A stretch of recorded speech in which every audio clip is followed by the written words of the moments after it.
Delhi high court ने एक अविवाहिता युवती के गर्भ में पल रहे 23 हफ्ते से ज्यादा के भ्रूण के अबॉर्शन की मांग वाली याचिका पर फैसला सुरक्षित रख लिया है। इस दौरान हाईकोर्ट के चीफ जस्टिस सतीश चंद्र शर्मा की अध्यक्षता वाली बेंच ने याचिकाकर्ता से कहा कि आप बच्चे को मारना क्यों चाहते हैं, इसे गोद दे दीजिए। हाईकोर्ट ने कहा कि याचिकाकर्ता ने भ्रूण को गर्भ में 23 हफ्ते तक पाला है, इसलिए उसे बच्चे को जन्म देना चाहिए और किसी को गोद दे देना चाहिए। कोर्ट ने कहा कि हम याचिकाकर्ता पर बच्चे को पालने का दबाव नहीं बना रहे हैं, हम ये सुनिश्चित करेंगे कि वो एक अच्छे अस्पताल जाए। वो किस अस्पताल में जाएगी ये किसी को पता नहीं चलेगा। वहाँ जाकर याचिकाकर्ता बच्चे को जन्म दे दे और वापस चली आए। याचिका में एमपीटीपी कानून की धारा 3(2)(b) के तहत भ्रूण को गर्भ से हटाने की मांग की गई है। 23वें हफ्ते में अबॉर्शन कितना खतरनाक है, इस पर हमने जानी मानी गायनोलॉजिस्ट डॉक्टर आदित्य आचार्य से बातचीत की तो उन्होंने कहा कि 23 हफ्ते के बाद अबॉर्शन करना खतरनाक है, इससे महिला की जान को भी खतरा है। अब तक अबॉर्शन के लिए 20 सप्ताह से पहले मेडिकल लॉ इजाजत देती है।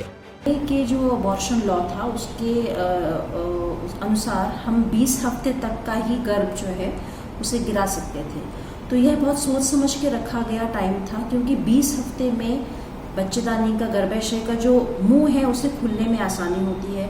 उस टाइम पर अगर बच्चा डिलीवर भी करती है महिला तो उसकी जान को कोई खतरा नहीं होता, क्योंकि आराम से वो गर्भ बाहर आ जाता है। लेकिन अब जो लॉ में चेंज आया है जिसमें 24 हफ्ते में अब हमें अलाउ हो गया है कि महिला जो है वो अबॉर्शन करा सकती है, तो उस टाइम पर सबसे बड़ा खतरा ये होता है कि बच्चेदानी का मुंह आराम से खुल पाएगा या नहीं खुल पाएगा, क्योंकि उस टाइम पर प्रेगनेंसी जो है वो मैच्योरिटी की तरफ जाने लगती है, जिससे कि जो गर्भाशय है वह भी कोशिश करता है कि प्रेगनेंसी को बचा के रखा जाए।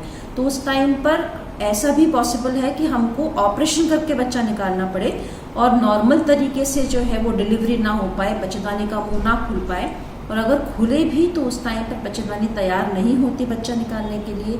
उस टाइम पर ज़्यादा रक्त प्रवाह हो सकता है, ब्लड लॉस होने की वजह से पेशेंट को और भी दिक्कतें आ सकती हैं, उसकी जान भी जा सकती है। तो 24 हफ्ते जो है अभी बहुत एक्सपेरिमेंटल स्टेज पे है कि हम 24 हफ्ते में आराम से अबॉर्शन कर सकते हैं या उसमें दिक्कतें आएंगी। जो हमारे जो तरीके होते हैं 20 हफ्ते के अबॉर्शन के, वो हो सकता है 24 हफ्ते में फेल हो जाए।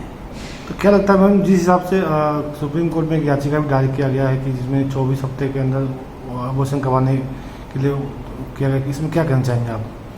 देखिए, एक तरीके से ये है कि महिला को और ज़्यादा समय दिया गया है कि मान लीजिए कोई रेप पीड़िता है या किसी तरीके का बच्चे के अंदर कोई दिक्कत समझ में आती है अल्ट्रासाउंड में, तो 24 हफ्ते तक हम बच्चे को गिरा सकते हैं। लेकिन उसमें भी ये हमें सुनिश्चित करना पड़ेगा कि ऐसे ही लोगों को यह ऑप्शन दिया जाए जिससे कि बहुत सारे लोग 24 हफ्ते तक ना सोचा करें कि हमको बच्चा नहीं रखना है।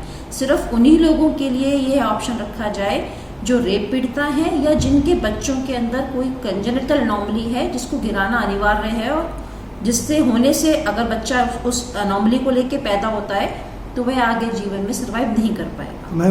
इस स्टेज पे अबॉर्शन कराने का रिस्क आप ही मान लीजिए। देखिए, रिस्क महिला की जान को इतना खतरा नहीं है जितना खतरा उसका ऑपरेशन का बन जाता है। अब आप ये सोचिए कि एक अविवाहित महिला है और अगर उसका हम ऑपरेशन करके बच्चा निकालेंगे तो उसके आने वाले जो जीवन है उसमें भी उसको ऑपरेशन का ही कराना पड़ेगा। आगे आने वाले प्रेगनेंसी में भी अबॉर्शन उसको ऑपरेशन से ही बच्चा कराना पड़ेगा। तो ये सब खतरा ज़्यादा है। जान जाना बिल्कुल लास्ट ऑप्शन है, मतलब जान जाने का ऐसे नहीं है कि 24 हफ्ते में पक्का ही है कि अगर महिला करवाएगी तो उसकी जान को खतरा ही हो जाएगा। लेकिन हाँ, बाकी सारे जो कॉम्प्लिकेशंस हैं वो ज़्यादा है।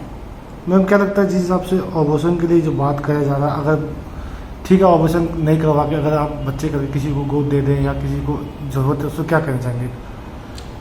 ये एक बड़ा पर्सनल ओपिनियन होता है किसी भी महिला के लिए। अगर स्पेशली वो अनमैरिड है, अविवाहित है, तो वो भी एक मानसिक टॉर्चर से गुजरती है। मान लीजिए उसे पूरे 9 महीने बच्चे को रखना पड़े और फिर हम उसे कहें कि आप बच्चा गोद दे दीजिए।